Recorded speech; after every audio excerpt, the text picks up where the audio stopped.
Toute la nuit, les services d'urgence de Binyamina dans le nord-ouest d'Israël étaient en alerte.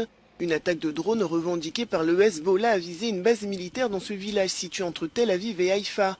L'un des projectiles n'a pas pu être intercepté par l'armée israélienne. Bilan au moins 4 morts, tous des soldats, et plus de 60 blessés selon les secours.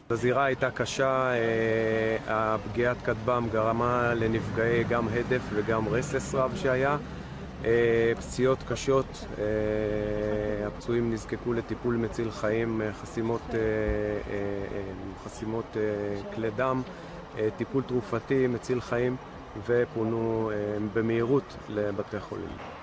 Il s'agit de l'attaque la plus meurtrière en Israël depuis l'accélération du conflit entre Tsahal et le Hezbollah fin septembre. Le mouvement menace Israël d'autres attaques en cas de poursuite de son offensive au Liban. Dans le sud du Liban, justement, la FINUL dénonce une entrée en force des chars israéliens sur ses positions.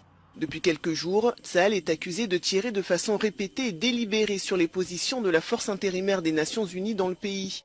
Pour le porte-parole de l'ONU, ces attaques contre les casques bleus peuvent constituer des crimes de guerre.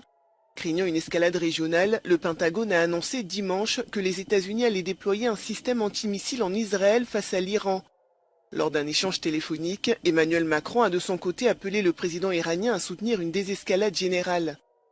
Israël poursuit par ailleurs son offensive dans la bande de Gaza où le bombardement d'une école abritant des déplacés a fait dimanche au moins 22 morts à Nuseirat dans le centre de l'enclave.